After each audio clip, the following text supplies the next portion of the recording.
Hi, this is different. Look, it's Michael Myers. Oh, and he's all slashy and he's got blood on him. Oh, look, it's a pop vinyl.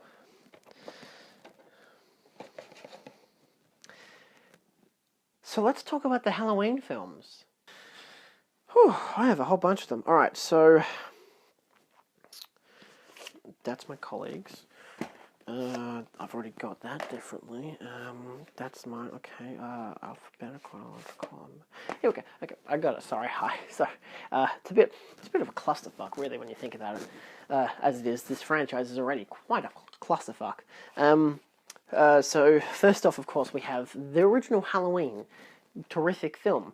Then, of course, you have its, for me at least, unbearably terrible sequel, Halloween 2, which my colleague lent me the collector's edition Shout Factory version, which I think he probably picked up in America because it's American.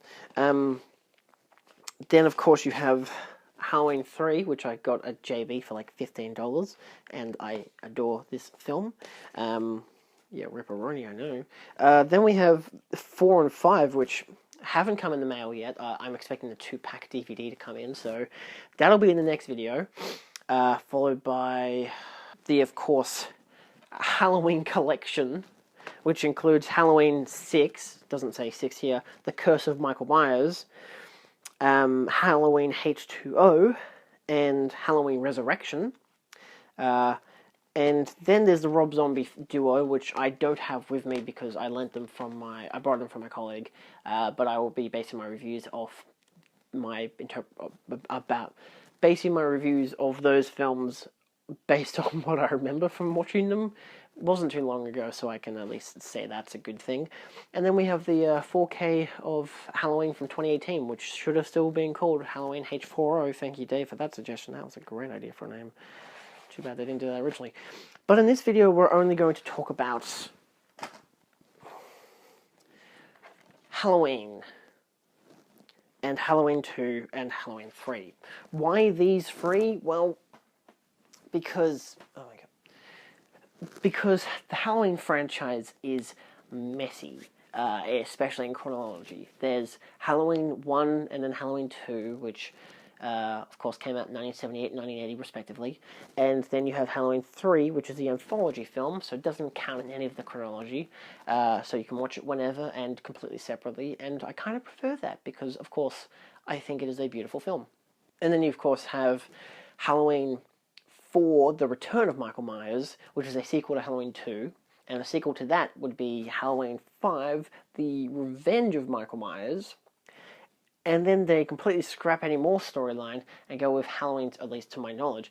And then they go with Halloween 6, The Curse of Michael Myers, which is a direct sequel to Halloween 2, the first of the retcons. At least to my knowledge it is. And then you've got Halloween H2O, which retcons out all of it, and just restarts it from Halloween 2 with Halloween H2O, it's 20 years later. And then you have, of course, 20 years later after the release of the first film, but not the release of the second film, but the release of the first and second film that take place on the same night. And then you've got Resurrection, which is a sequel to that, which arguably, from what I've heard, is the worst of the films, so I'm really interested to see how terrible it is. I've only seen, by this stage of recording, Halloween, Halloween 2, Halloween 3, H2O, Halloween 1 and 2 by Rob Zombie, and which of course are the remakes that preceded Resurrection, and Halloween 2018. And of course, then there's Halloween 2018, which is a retconning everything except for the first film. And it's a direct sequel to the first film. Look, I tried to explain this to my girlfriend last night, and she was just like, I have no idea what the fuck you're talking about. And I'm like, you know what? I completely agree. I don't know either.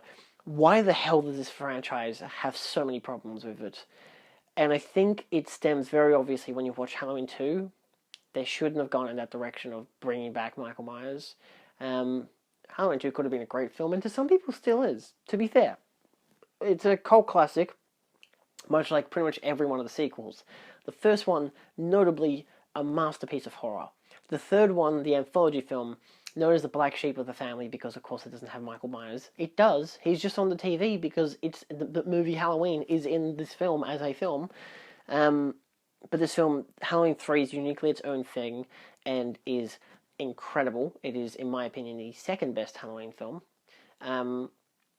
And then it just goes back to having Michael Myers return every single time, over and over and over again.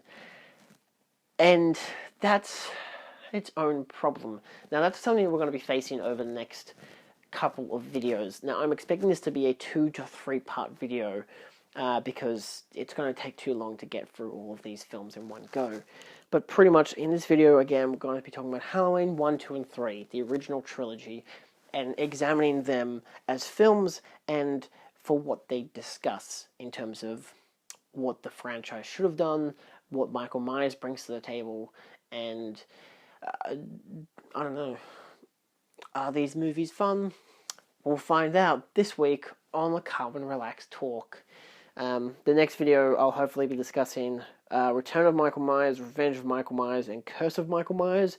If there's enough room, I'll fit in H2O and Resurrection, but I don't know yet, because I might do H2O, Resurrection, and the Halloween, and the rest of the, the Rob Zombie ones as its own video to end this franchise, and then eventually in a few years' time I'll review Halloween Kills and Halloween Ends, because of course the latest Halloween has 2 more sequels planned, one that's already been filmed and is about to be released in October of this year. I doubt it because of coronavirus, but of course that's its own fucking nightmare.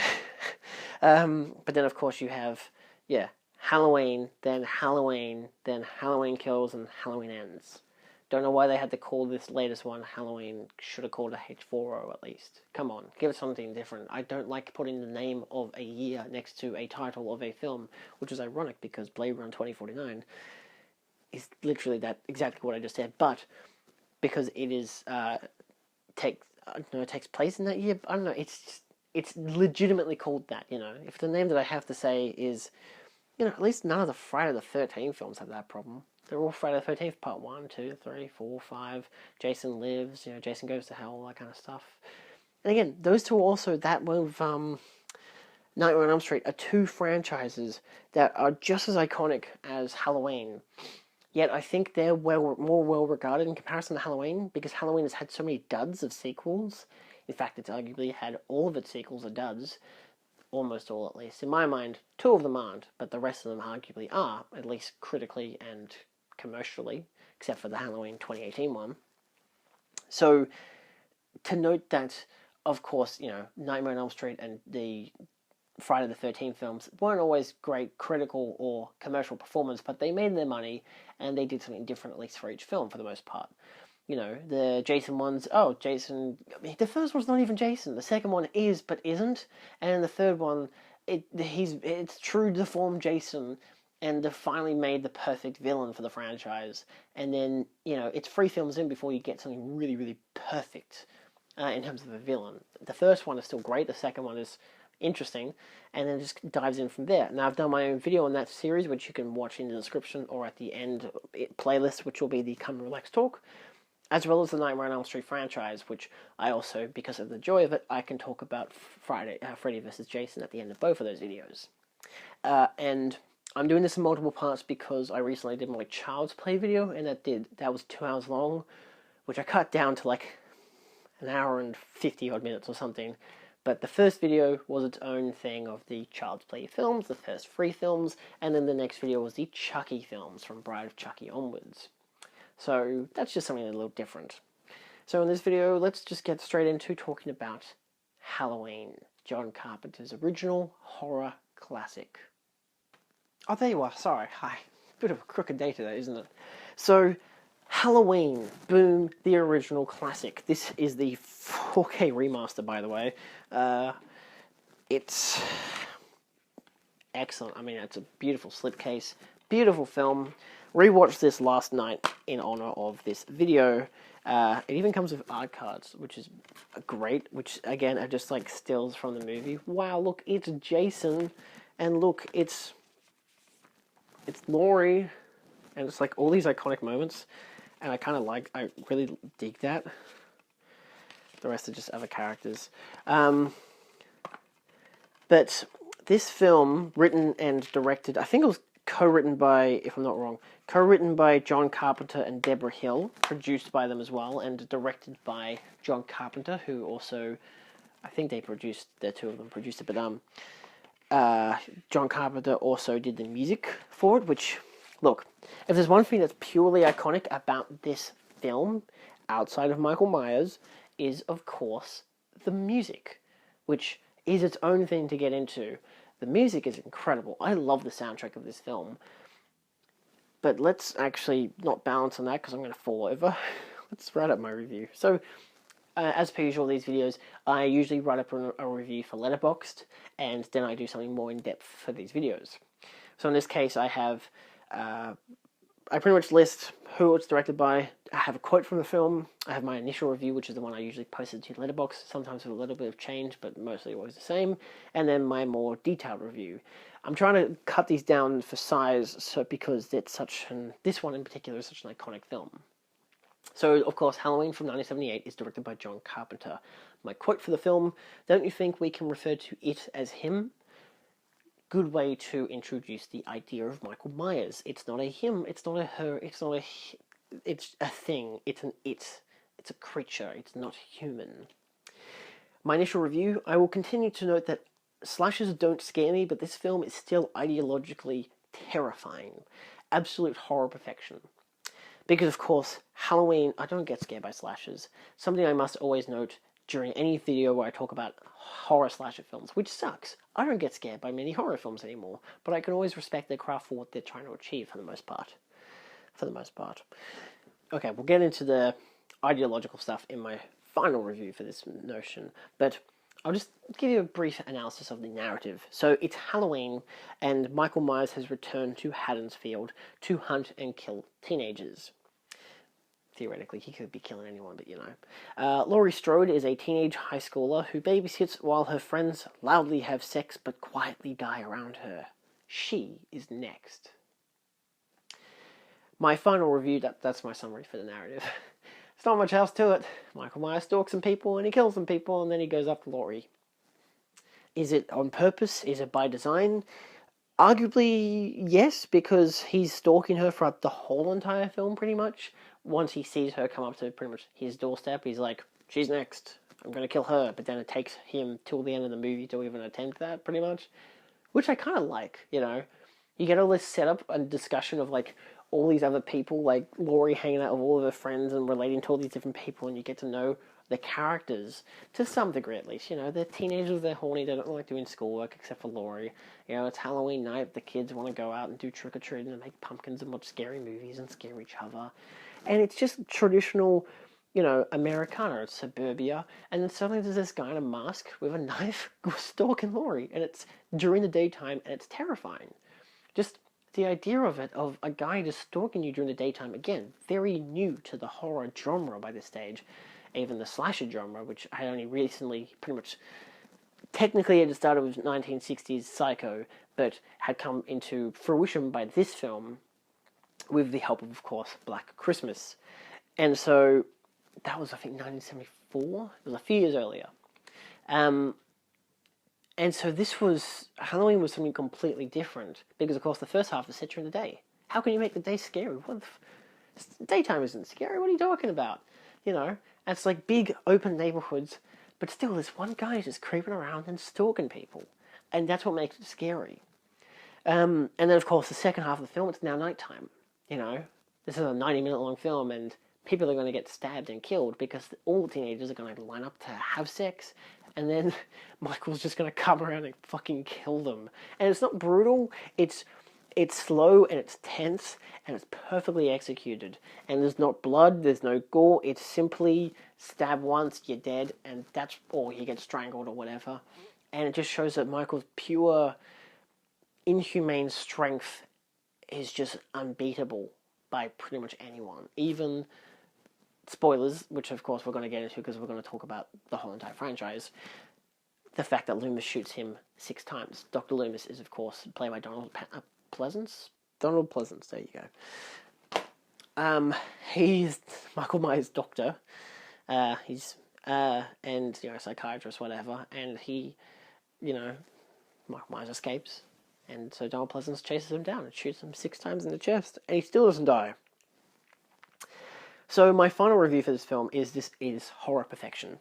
The random daytime stalking, the random but character-connected deaths, the random but character-connected deaths makes for people that at least we know, and care a bit about, seeing them die. It's like, oh my god, they're dead. Oh no, because it's still that trope of teenagers getting killed because they're having sex. But this wasn't really big until Halloween. There was no teenagers have sex and they die trope. Halloween introduced it. At least I'm pretty fucking sure it does, because I'm pretty sure that doesn't happen in Black Christmas. And it's unique. And Halloween is beautifully shot. It still has a low budget feel, but it feels real, enough, none of it feels, none of it feels very Hollywood. It doesn't feel like European cinema. It feels like something distinctly its own, which is what the horror genre really treasures. Something that can feel distinctly its own thing. Much like David Lynch's Eraserhead. It's a surrealist nightmare, but it's a horror, and it's so much of its own thing. And of course, Halloween brought in Michael Myers, man in the mask, who's unstoppable, and just wants to kill. For no real reason. And it's really just so excellently done. But then, of course, we get to Halloween 2. And now we have a reason. There's a lot to say about Halloween 2. But I'm going to stick to my notes here. Halloween 2 is a 1980 film directed by Rick Rosenthal. It is produced and written by Deborah Hill and John Carpenter, and the music is done by John Carpenter. My quote, "Is this a joke? I've been trick-or-treated to death tonight. You don't know what death is." Good one, Loomis. Oh, what a zinger. My initial review, in quotes, "It was pedestrian," says the producer who forced this film into existence. "It was a waste of time," says me, who was bored as hell, but at least the film has been watched even if I never watch it again. My likes about this film. Michael Myers being shot in the eyes and the blood coming out of the eye holes. It's actually on the cover of the DVD that my colleague lent me. Look at that. That is just, beautiful. I love that. It's actually quite nice. This actually has a lot of special features, because, of course, it is still a Screen Factory release. Loomis is fucking crazy. He just will do anything to stop Michael Myers. He is just batshit insane. The kid with the white mask who blows up for no reason. I don't know why. They just run into a kid who is wearing a white mask, has white hair, has yellow hair, so it's very obviously not Michael Myers, and the kid blows up.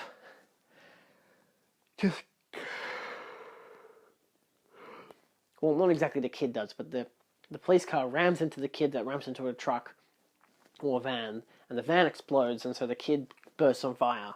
No screaming, no nothing, because it's obviously not a real person.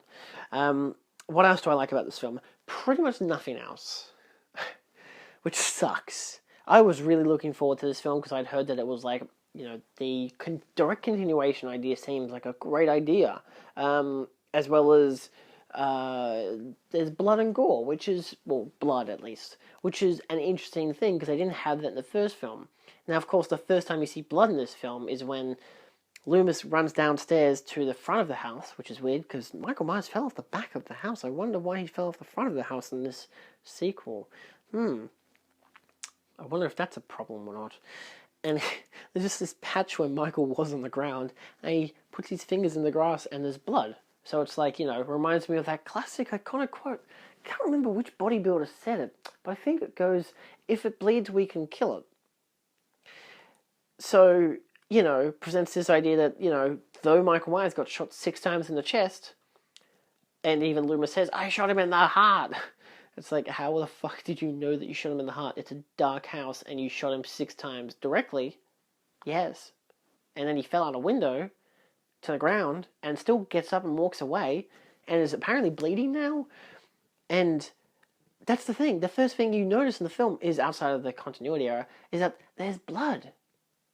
Also, they recap the end of the first film and like they show it, but like they cut out the part where you see Michael's face, so he's not the weird face that he has. It's like, oh no, we don't want to show that in the film. Let's cut that out. Who cares about the continuity and stuff? I mean, we say that Michael Myers is 21 in this film because he actually is, but then in the end credits of the first and the second film, we still say Michael age 23 because I don't know, low budget. So the first thing you note is there's blood. Also, the soundtrack has changed. It's the same theme, but they've changed it to like a different octave on the keyboard and the synth, and it's now terrible. They've ruined the soundtrack in the first like 2-3 minutes of the film. And I'm just like, what the hell did they... Like, did John Carpenter really want to fuck this film up that bad that he wrote a really terrible script and wrote, like, pretty much on purpose because he was forced into it again? You know, like, the producer was like, oh, we should get another Halloween film because the first one did so well. And John Carpenter's like, yeah, but I want to make sure it's not a one-trick pony, so I'm going to sign up to do The Fog instead, which is a much better film than Halloween 2. And then, of course, the producer was like, well, I'm going to sue you unless we come to this arrangement. And the arrangement was that John Carpenter would write, produce, and do the music for the film, but he wouldn't direct it. He'd give someone else to direct anything. And I think Rick Rosenfeld did a fine job. To be honest, with the material he had, he captured the feel of the first. He captured the feel of the first film quite closely to in the second film. So I like that. That was nice. I think the directing was nice. I think some of the cinematography is decent, but it also very much fails. But it also very much fails in so many different areas as well. Obviously, it's the same cinematographer, and they wanted to still go over a lot of the dark aspects to the film, but instead it just doesn't work for me. But yeah, so that was what was happening in terms of the production. I watched the first 30 minutes of the 45-minute little documentary thing that they had, and even the documentary thing kind of states how bored everyone was of the film. Like, the only people who enjoyed making the film was the director and the actors because they were getting to make a film, and they're like, oh, we get to make a Halloween film, how cool is that? You know, the first film was so great and so iconic, and we get to be a part of the second one. And all the producers are like, this is terrible, the script is terrible, what the hell, this is terrible. And like, John Carpenter, you fucked us over. And even John Carpenter doesn't show up because he's like, I don't want any part of this. You know, he got producing credit so he could get money out of it. I would too, to be honest, you know, because you're selling pretty much, you know, the rights to your film. Not exactly, but like, I think he owns the rights to the film, so like, to be able to just say like, oh, we want to make another Halloween film, sure, give me this amount of percentage of the profits, you know, pay me this much and I'll let you do it. And that's a great thing to do with filmmaking. It's terrible, but great.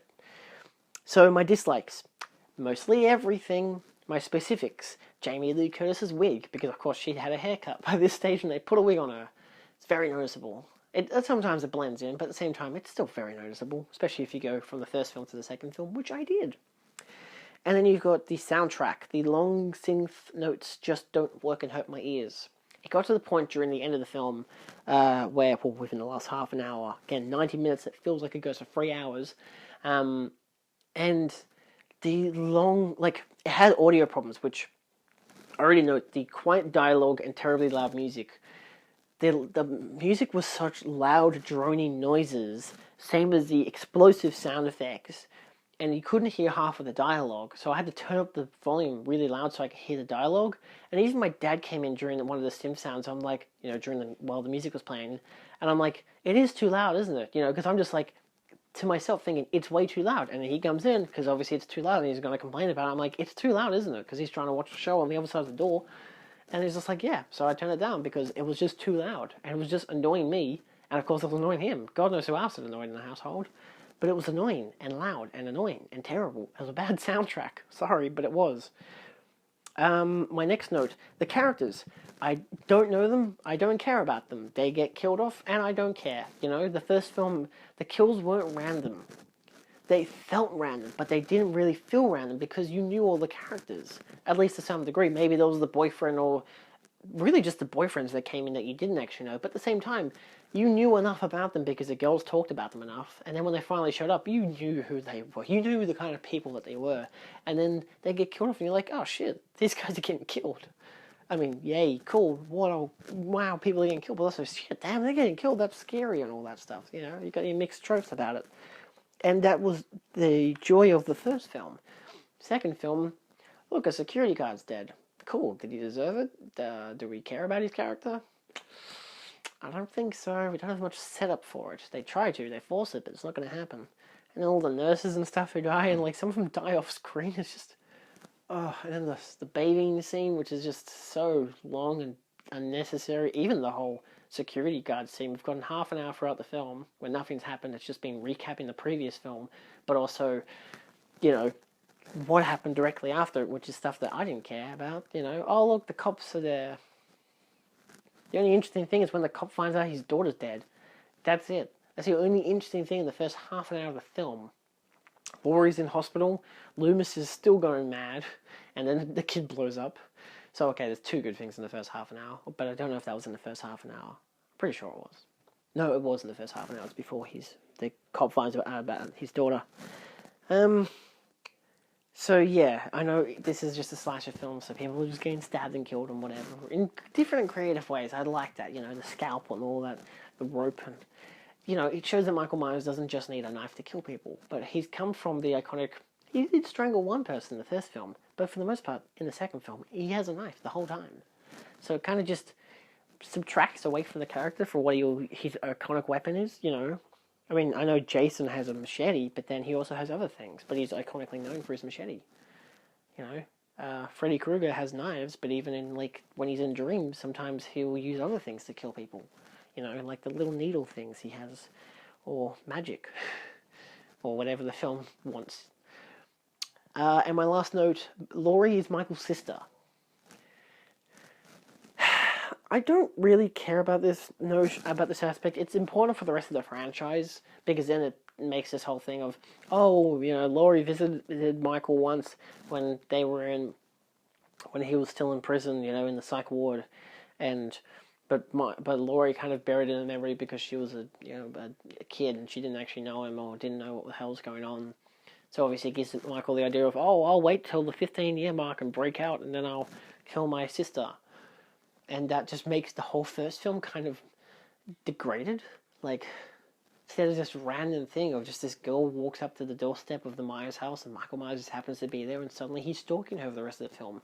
Finds out who her friends are by observing and hears their conversations and knows exactly what they're planning to do, and then he's able to stalk them, follow them to the houses that they're going to stay at that night, and then he kills them in the house. But then more people come to the house because they all plan to do the frackle frick, and he kills all of them just because they're there. And it's great. Even the dog, it's terrifying and great. But the second film doesn't do that. I guess we'll talk about the narrative of the film.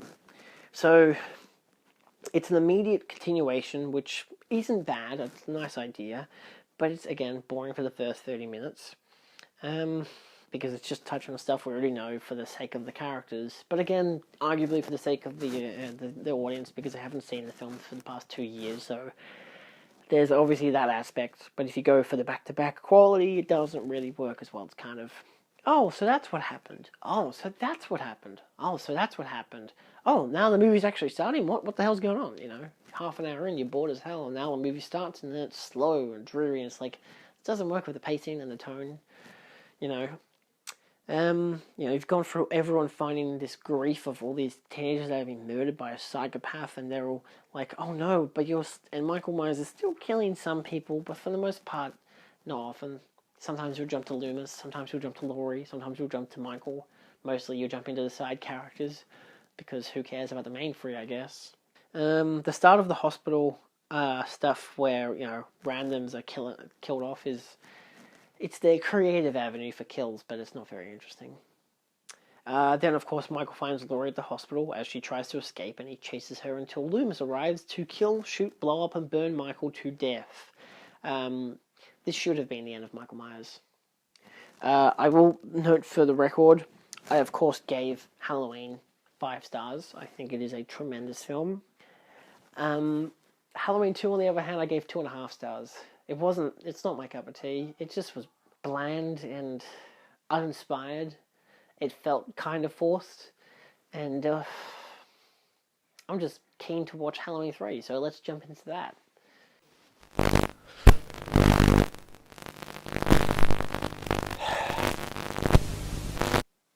It's kind of weird how it took them 40 years to make a Halloween sequel.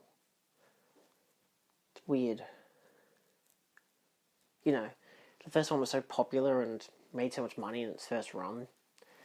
You'd think, like most of the potential like other franchises that came out since, that they'd actually decide to do something cool and, you know, maybe have Michael Myers return, or, you know, maybe express interest in a different avenue, do a different type of film, maybe in the same universe with the same kind of idea, same kind of creative team. But no. So of course, 40 years later, they make the film, which everyone thought was a remake at first. Oh, a lot of aggression towards that, because of course the title was just Halloween. And, you know, they're like, but no, wait, look, you know, the teaser posters had Michael Myers with his mask, and people are like, oh, he's coming back, but is it going to be him? And they noticed, obviously, the accuracies about how his mask was aged. So they're like, well, it must be actually 40 years later, because otherwise you've got a really old guy just in an old mask, arguably an old guy in a mask, coming around killing people. And then I think it was John Carpenter on his Twitter announced that he was coming back for the film to produce it and to do the soundtrack. And that Laurie was also going to come back, Laurie Strode. So, of course, they obviously announced it's an official sequel. You know, 40 years later, and they do a sequel. And it's like, wow, where did that come from? But, of course, you know, 80s resurgence in the latest millennium, the 2000s, the latest decade. From 2010 to 2020, there's a lot of 80s stuff that's been remade, of course. Now, that's what would have happened if this was an alternate universe and they never made another Halloween film. I got you there for a second, didn't I? Maybe? It's not so hard to lie about that kind of stuff, because it would be realistic for them to do that. But, of course, there are so many Halloween films that that's not going to happen. So why am I doing this now instead of doing it at the end of the line? You know, well, let's look at all the rest of the sequels and then do this film. It's like, because by the time I got to that, I'd be tired of these films.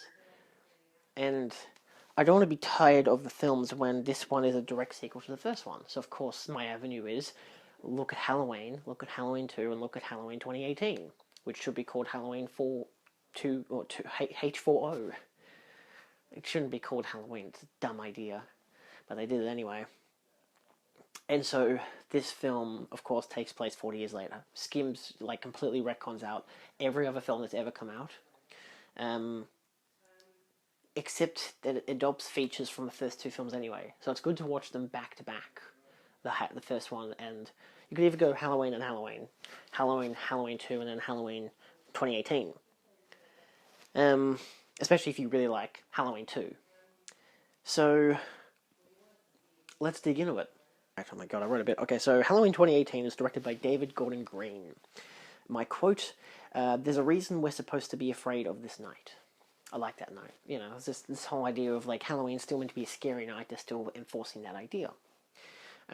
Also, I got to mention, because I know I'm going to forget, I did like how they, during the trick-or-treat scene, had 3 different masks on a group of kids, and it was obviously a reference to Halloween 3. I like that. Like, they're still paying homage to that in its own right, which is very nice.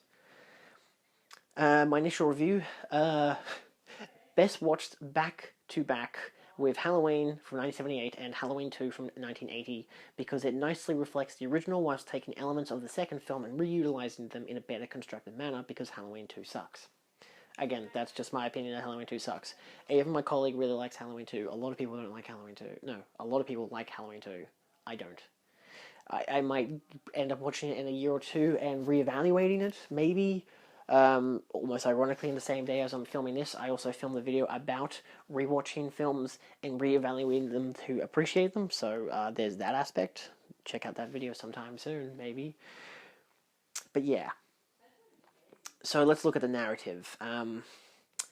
So it's 40 years later. We follow Laurie's granddaughter mostly, but, you know, also get to look at how Laurie and Michael have changed in this duration of time. Then, of course, Michael breaks out of his prison escort and kills people until he winds up face to face with Laurie and her family. Pretty simple idea, you know. It takes a while to get there, but throughout the runtime, you got a lot of fun stuff happening. You got to get to experience what's happened with Laurie. You get to experience what's happened with her daughter and her granddaughter. You get her whole daughter's character, which is pretty much just meant to be a reflection of Laurie from the first one, which is fine. Gives you your teen audience, your teen kills. You still got the babysitter stuff to some degree, but not as strongly because it's still 2018 and whatever. But then you also just get a good modern look at the psychology of the world and the characters. So we'll get into that. So my final review states that I like the look of the psychology of the characters and how the events of the original have shaped them. That being specifically looking at how Laurie has changed, how Michael has changed. Kind of hasn't, but I like that. They caught him and then they didn't even kill him or anything, even though Loomis said, dude, we should just kill him and burn him to a crisp. It's the best way to get rid of him. But of course, the other doctor took over because Loomis passed away between films, which is obviously makes sense because the actor obviously passed away. And they went with this idea of this other doctor got a bit obsessive over the past 40 years. And yeah, we'll get to that. I like, and of course that the psychology doesn't just relate to the characters, but also what it's done to Laurie's daughter and grandkid, and how the world is affected. Because of course that there's a kid in it who talks about how but that was only like three to four people got killed by one guy. There's much more important stuff happening, much more scary shit happening. But of course, then even he backs down and say, yeah, okay, it's obviously still a bad thing that happened. Just because there are other worse things doesn't mean you can't look at the smaller bad things and, be sorry that shit happened. I like the soundtrack. To be honest, when you look at Halloween 2 and how these two different sequels have adapted the soundtrack, I like how this one adapted it and made it more modernized, whereas the second film just made it like someone was stabbing the piano while it was playing the music. Maybe Michael Myers was. I don't know. I like the random kills and how you're given time to care about some characters like the babysitter, for example, who's probably my favorite kill of the film, or the best friend in the devil costume, who gets killed off as well. So spoilers, sorry.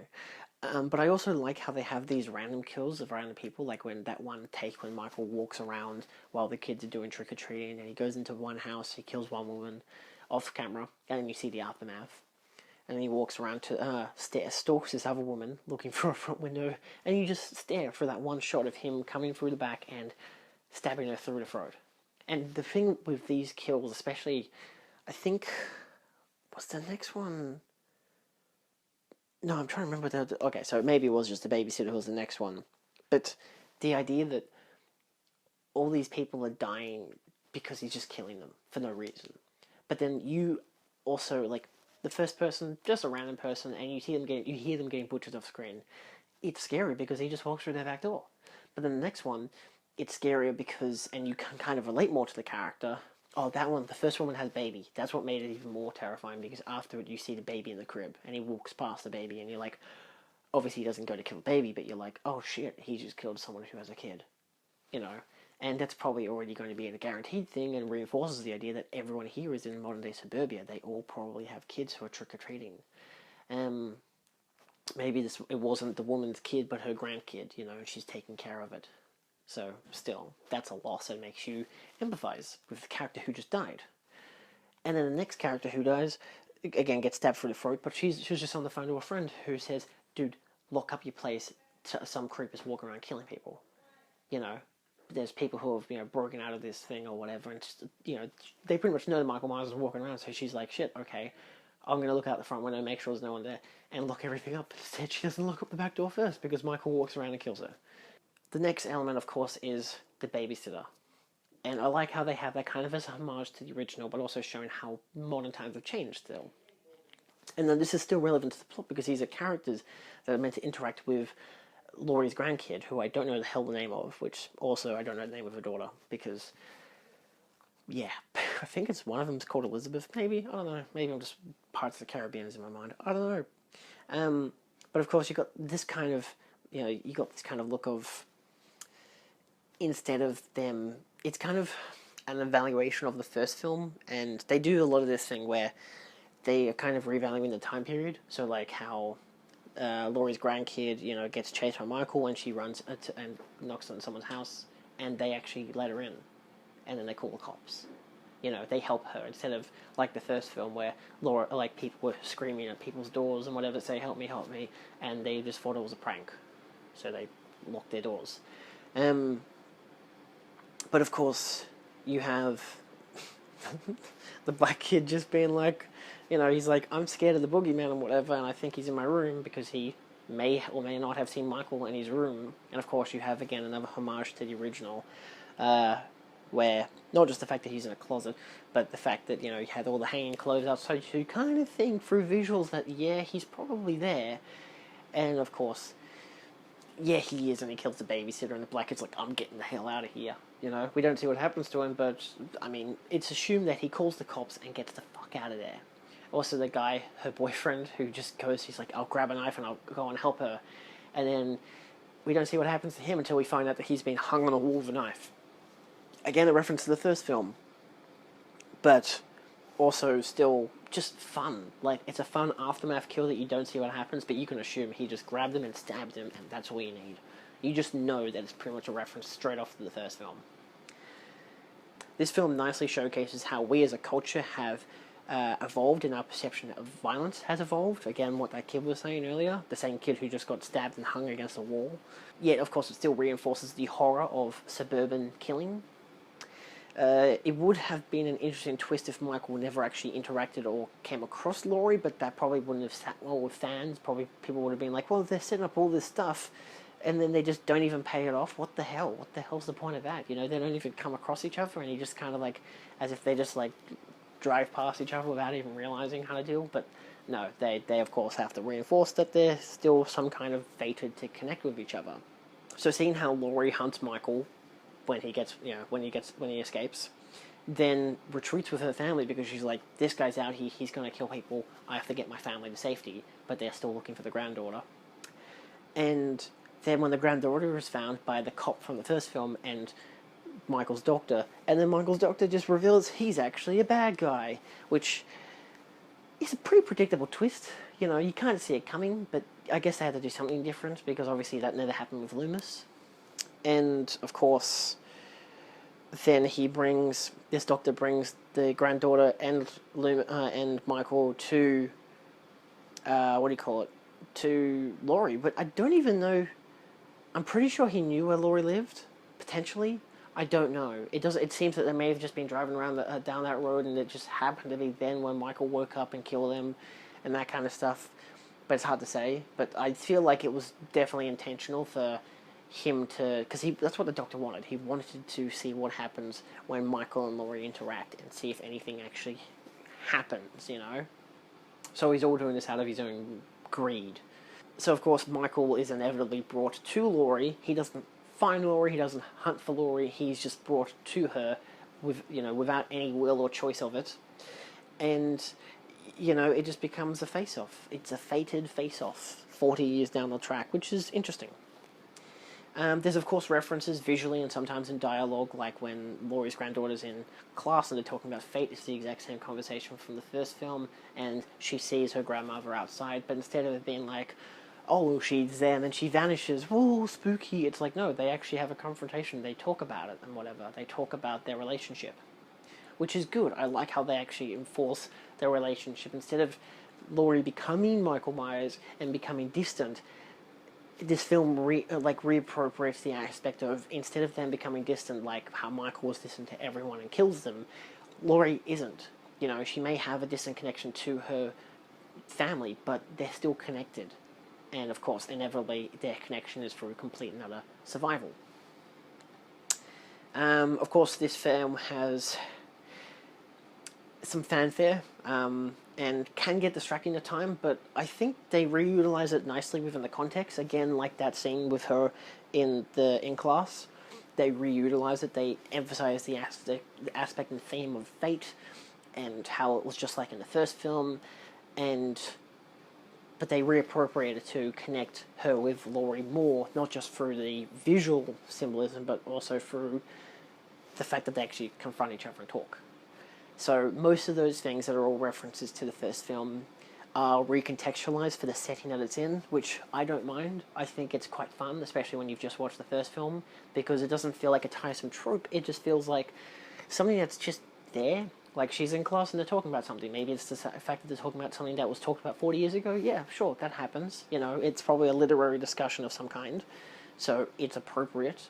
Same as, you know, the person hanging her clothes on the line. It's appropriate. Most of the references are pretty appropriate in terms of the context, which I'm okay with. It's a good kind of got soft reboot vibes, but also just nice straight direct sequel as well. So I'm interested to see where the next two films, Halloween Kills and Halloween Ends, take the franchise. Obviously, it should end with Halloween Ends, but I'm interested to see what they do. Like, because it's hard to say if they have any good direction. They finally made a good sequel, and it's hard to see where they could go next. So I'm hoping that their creative team has something worth talking about for the next two films. If not, then arguably this film could be your final film. You could just go Halloween, and then you're done. Maybe Halloween 3 just for the record, or Halloween 2 if you really want to do it, or really any of the rest of them if you really want to watch them. And yeah, that's pretty much the best way to look at these films. So yeah, I think David Gordon Green did a good job in, you know, replicating Carpenter's feel as well. I feel like I should note that, just like how the director of the second film was pretty similar to his feel for Carpenter. They're obviously not John Carpenter, and they don't have that perfect John Carpenter feel, but they're obviously having that kind of copycat approach, which isn't bad, because both of the films are trying to be copycats of the original, more or less, with something more brutal to it. So, yeah.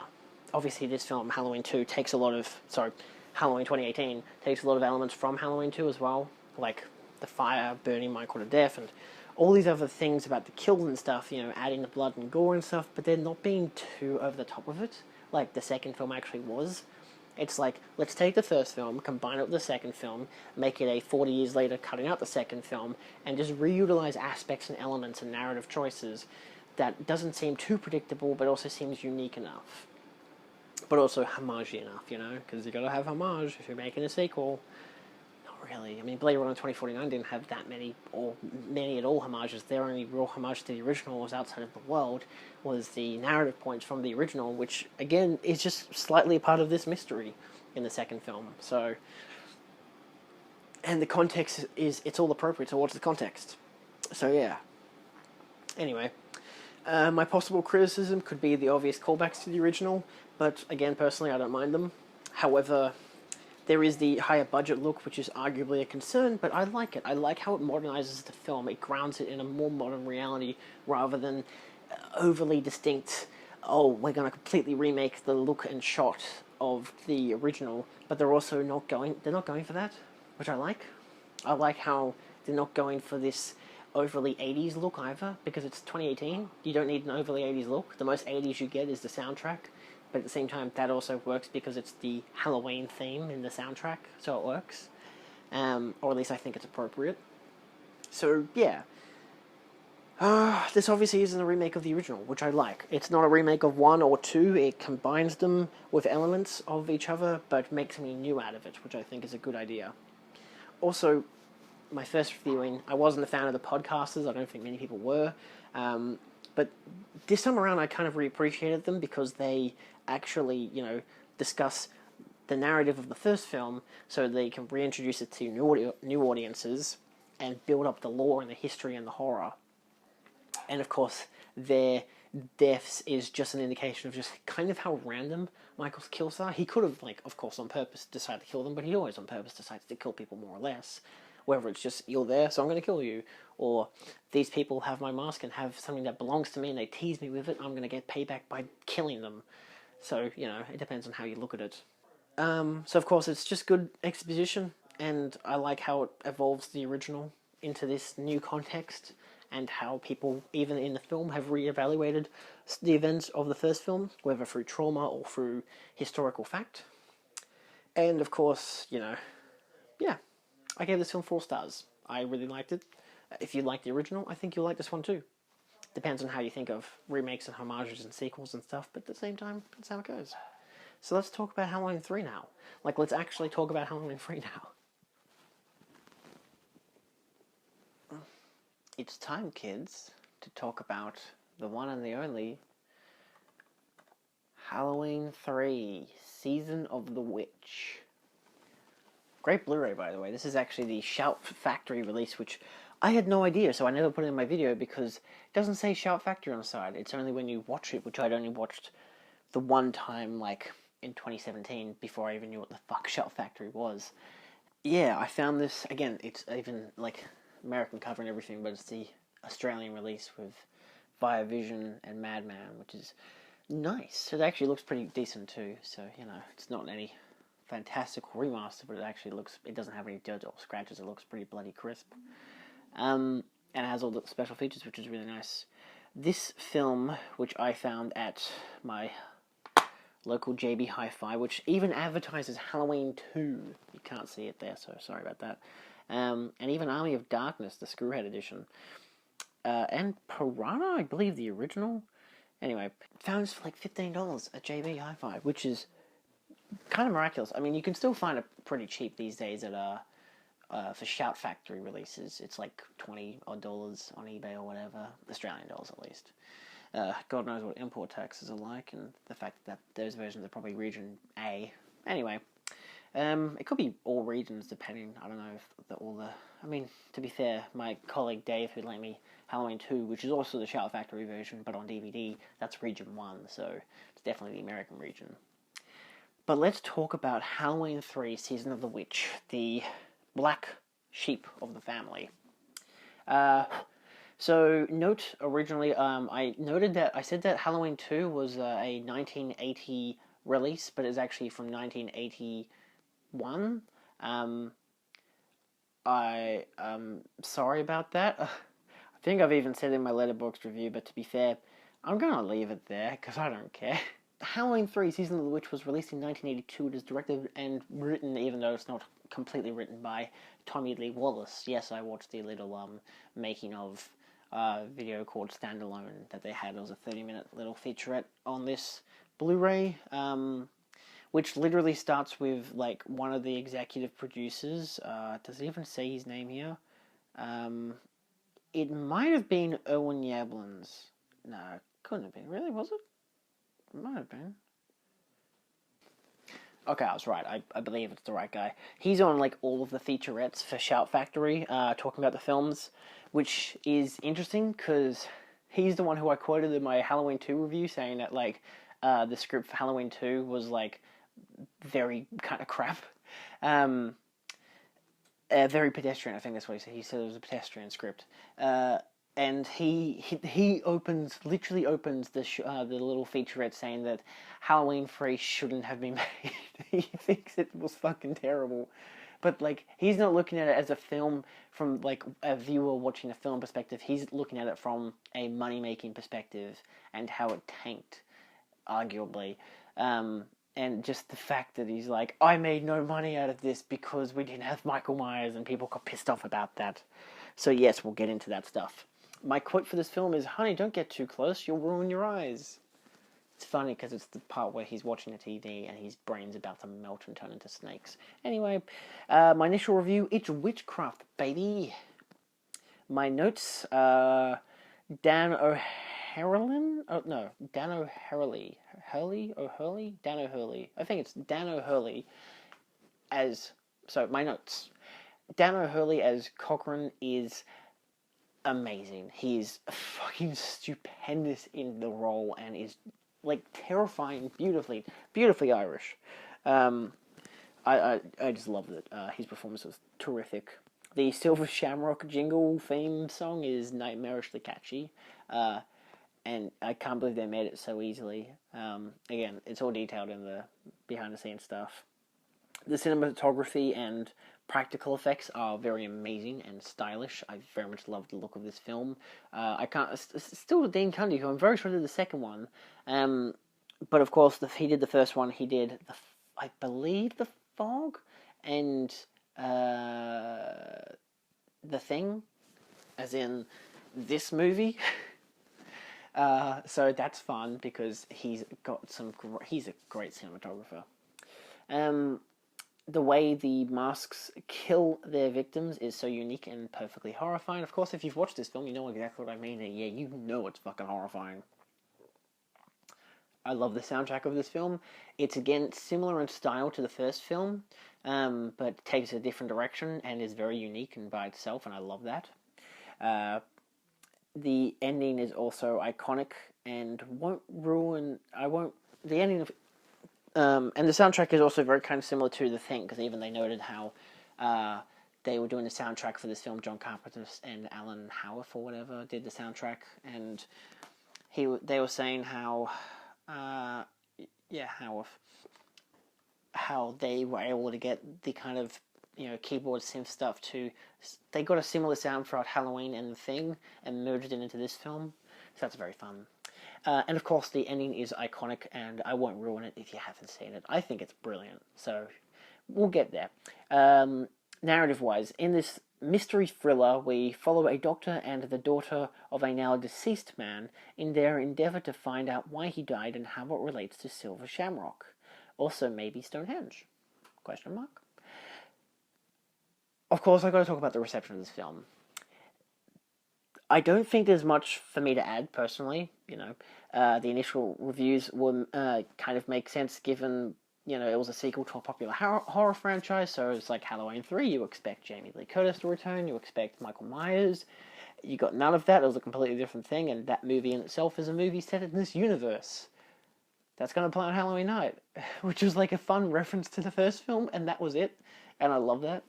Because they were even able to use the music from the first film in like one scene in Halloween 3, and I love that, because the music from our film dies down just so the music from the first film can build up and really emphasize the evil of the bad guys. Silver Shamrock. So yeah, that was really fun. Obviously, the present reception has grown more warmly to this film as an independent film from the franchise. So, of course, yes, the Black Sheep, but even with it having such a reception, I think it's a brilliant film and has a unique take on horror and Halloween as a more or less historical event. Yeah, it's just interesting that, like, of course, I can understand why people initially, when they watched it, again, whether you're a big fan of the horror franchise, the Halloween franchise, or Michael Myers, or Laurie Strode, or you were there when it first came out, it's simply, what the hell is this? Where are my favorite characters? I'm getting out of the cinema, or whatever. I mean, I even read a review on Letterboxd from a guy saying, like, I hadn't seen this film, always wanted to. He's, like, saw it, like, a week or two ago, and just said that he got 15 minutes in, and he was like, this is terrible, where the fuck is Michael Myers? And just left it. I'm like, I mean, like, you even say that you know that this film is different to the others because it doesn't have those characters, and you're complaining that it doesn't have those characters. Can't you just let the film breathe and be its own thing? Which, of course, nope. That's the thing when it comes to, I think, audiences of slasher films, is that never deviate from what you're going to get. Nightmare on Elm Street has the same stuff. You always got the same villains and similar style characters and similar style deaths. It's all in dreams, and it's all horrifying and bloody. It's always the same kind of stuff, but Nightmare has different variations, which I like. It teeters towards the end, but it's still fun. And the Friday the 13th films have quite a lot of variation in terms of what they do per film, with some being quite standout, especially like the first three and Jason Lives. And it's just quite interesting how they evolved that franchise, especially, but it still had the same core to it, which was, of course, set at a camp, a summer camp, and there's a serial killer on the loose. And so that's fun, I think that's quite fun. I mean, they could have changed the third one to make it not be Jason instead he was on the second one, so let's do someone else in the third one, have it not related to the Voorhees, but instead they adapted and made Jason better, and I think that was a wise idea for that franchise. Maybe they learned from Halloween 3, shit, let's do it better, So yeah, that's just how it goes, of course. With the Halloween franchise, you expect what you're going to get, especially because this was the 80s. This is when horror films and horror sequels where the villain and the hero are the same people, more or less, unless you kill off the hero or you have someone that's maybe related to them or however it be, especially given that Halloween 2 set up the idea that, Laurie Strode and Michael Myers were brother and sister, which I still don't like the idea, but it's there. And yeah, so you probably expect, well, of course, Laurie would come back if Michael Myers comes back because they're family, and he's gonna hunt her and she's gonna run away and then maybe she'll defeat him somehow. But it's like, dude literally burnt to a crisp at the end of the last film. How the hell is he gonna come back? Of course, we'll see in Halloween 4. So yes, my final review of Halloween 3. The film is slow and paced, but knows when to grab your interest and nicely teases and introduces interesting reveals. So let's start again. So my final review for the film. The film is slow and paced, but knows when to grab your interest with nice teasers and interesting reveals. Its overall build comes to a grand conclusion, which ultimately makes the movie shine. Should it have been a non-Halloween franchise release, just called Season of the Witch or whatever they say, whatever other name they would have gone with? Probably, given, of course, the reception and the love for Michael Myers and Laurie Strode, but at the same time, I do like the idea of the anthology avenue that they wanted to go down, and even, Tommy Lee Wallace was saying how they wanted to go down this anthology avenue because they could, if the film, whatever film came next, maybe had its own potential for its own direct sequel, then yeah, they could do that. But outside of it, no, let's just have every individual film come out every individual year and maybe have a sequel or a direct sequel to one of those films every now and again, depending on how popular or successful that was. But of course, that didn't go down well. They do note that how the marketing campaign didn't really establish to audiences that this wasn't going to be a Michael Myers film. They even show the trailer in the video, and they were saying how they really needed to have more of an interview with the director or one of the producers saying, yeah, this time we decided to go with an anthology route. Maybe John Carpenter comes in and he doesn't have an article in whatever slasher magazine is out to say yeah, well, with Halloween 3, we got Tommy Lee Wallace on board to direct it this time around, and we wanted to go down a different route. We wanted to go down an anthology route to, back away from Michael Myers and Laurie Strode and kind of have another different idea breathe. If they had done that, maybe it would have gone down a bit better, but at the same time, I don't know, it's hard to say, yeah.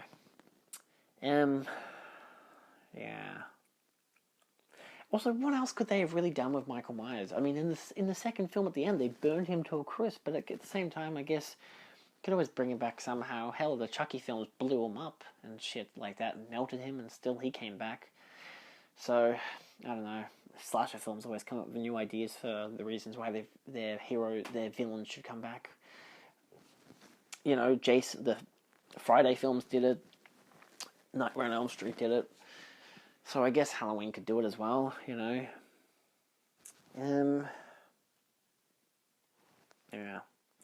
So, of course, in that aspect, I'm not, of course, including Halloween H2O or H4O, as I like to call it, because, I mean, H4O, as it is, doesn't start with Michael Myers having burnt to a crisp. It just completely eradicates all of the previous fiction. And H2O is like, oh yeah, no, he burnt to a crisp, but now he's back somehow, It doesn't really matter. He's just back, and it's 20 years later, and he wants to kill Laurie Strode and her son. Spoilers, I guess. I don't know. We'll get into H2O eventually. But yeah. Overall, if you don't like this film for its relation in the franchise, then that's fine. I get it if you don't like it because it's the black sheep, because it doesn't have Michael Myers, it doesn't have Laurie Strode. You do you. I don't mind. If you don't like this film as its own vehicle, then maybe you're watching it for the wrong reasons, or your expectation is wrong for the film. I don't even, because this film isn't even a slasher film. It's a completely different genre of film. I think it's still a horror film, or at least has it's on a bed of horror, but the sheets are made of thriller and suspense, because that's what they're going for. They're going for a dark, tense horror film, but it feels, for me, a lot more like a thriller, more like a suspenseful mystery thriller. So yeah, it's still a horror film, though, end all be all, but yeah. In the end, it'll remain an interesting film and a standout in the franchise, despite its unfortunate reputation. But I think I also like that aspect. Like, its reputation is so bad that people kind of know about it because of its bad reputation. And so, of course, because of it, you, modern audiences at least, are able to know that, like, oh, well, Halloween 3 is known as the bad one of the franchise, and it's like, or, you know, until you get to the later films or whatever. But it's known as a bad one because it doesn't have Laurie or Michael Myers. And you're like, oh, shit, okay, well, I wonder what this one's about. Maybe you'll take interest, and suddenly you'll be like, oh, shit, this film is freaky. This film is, like, something completely different. It's a completely different beast. And, yeah, look, that's all I can really say about Halloween 3. I think it is a very enjoyable film. Arguably, yeah, it shouldn't have been called Halloween 3. It should have... I still love that it was made. I still love that they tried something different. I love Tom Atkins in the film. I love so much about it. There's a lot of cheesiness to it. Like, the relationship between the two leads is kind of hilarious. It kind of happens. There's a lot of comical things and even just kind of barbaric things which are just hilarious that happen. And I love it. I really enjoy it. I even love how... I mean, Tom Atkins even said when he was, you know, in the video how he was cast and his character was a doctor, and he's like, you know, what kind of a doctor, you know, gets home and he's been out drinking and shit like that and does all this other stuff. It's like, I was even thinking, what does him being a doctor really play into the plot at all? It's like, outside of, like, that one part where you have the misfire, and he's like, I'm a doctor, I can help. It's like, no, don't worry, we're going to take her to our facility, it's fine, it's cool, don't worry about it, you know, which obviously brings on this whole, something's up here, even though you as the audience already fucking know it, but it incites that the characters now get to know it, which is good for the context of the plot. But, like, it sets up his character so well because, like, he's got such a shitty relationship with his wife, but he's also a doctor, so he's there and he's helping people, but also because he's at the hospital that night, he's able to take place in the events that happen. Otherwise, bad shit would have happened to his kids. Or maybe it did. We don't know. Anyway, that's all I really have to say about this film to cut this video short, I guess. So, next time we'll see what happens when Michael Myers returns in Halloween 4 through 6. That's pretty much what I'm planning to do for the next video.